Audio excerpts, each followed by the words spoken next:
Lord. ప్రభువైన యేసు నామములో అందరి కొందనంలో ఎదిరం దేవుని వాక్యం నుంచి కీర్తనలు 119వ అధ్యాయం 97వ వచనం.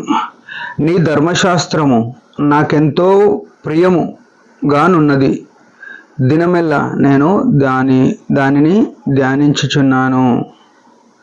ప్రియమైన సహోదరుడా సహోదరి, దేవుని యొక్క వాక్యము ఎంత అద్భుతమైంది అనే విషయం ఇక్కడ చూడగలుగుతున్నాం.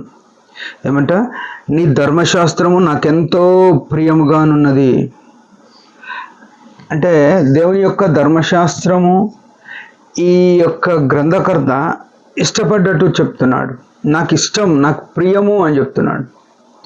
ఎందుకు ప్రియము? ఈ తన్ను ప్రేమించు వారికి సామెతల్లో ఉంది, తన్ను ప్రేమించు వారిని ఆస్తికర్తలుగా చేస్తానని రాయబడింది. ఈ వాక్యము దేవుడై ఉన్నాడు. ఆది కాండంలో ఆది యందు దేవుడు పలుకగా, అంటే ఆయన వాక్కుగా ఉన్న దేవుడు.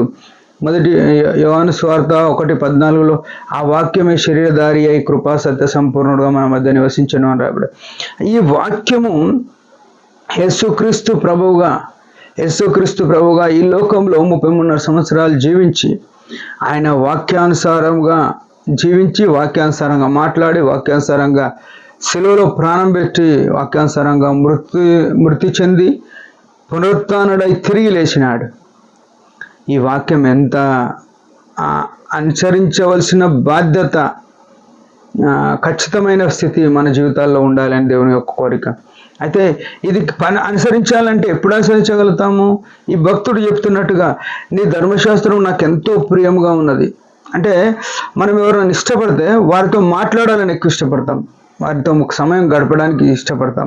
ఇక్కడ కూడా ఈ వాక్యాన్ని మనం ప్రేమిస్తున్నామని చెప్తే ఎప్పటికీ చదివే వారంగా, ధ్యానించే వారంగా, దాని ప్రకారం నడుచుకునే వారంగా ఉండాలి. ఈనాడు మనం సెల్ ఫోన్లతో ఎక్కువ గడుపుతున్నాం, లేకుంటే స్నేహితులతో ఎక్కువ గడుపుతున్నాం, లేకుంటే మనం ఎవరినైతే ఇష్టపడతామో వారితో పార్కుల్లో, లేకుంటే చాయ్ హోటళ్ళలో ఇంకా అక్కడిక్కడ టైంపాస్ చేస్తున్నాం.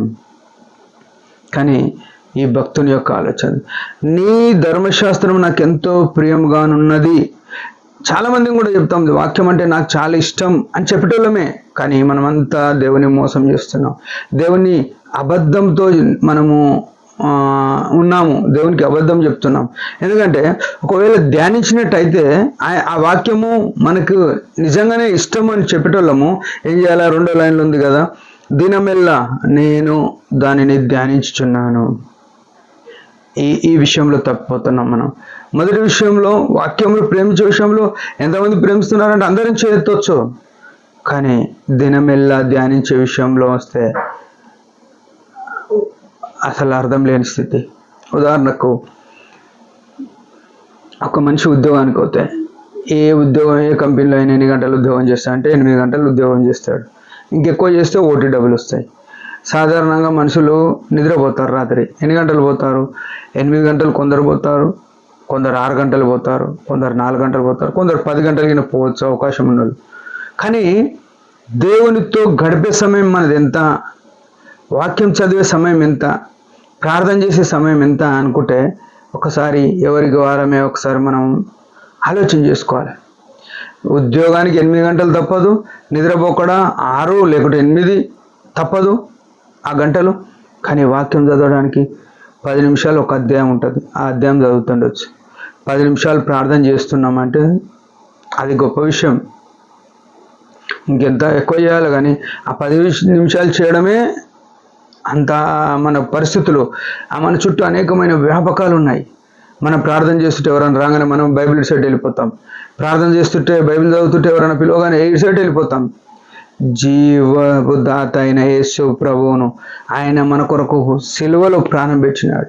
ఆయనను వదిలేసి, ఆయనతో మాట్లాడేసి మనం వెళ్ళిపోయే వరంగా ఉన్నాం. ఇదంతో మనం సిగ్గుపడవలసిన విషయం.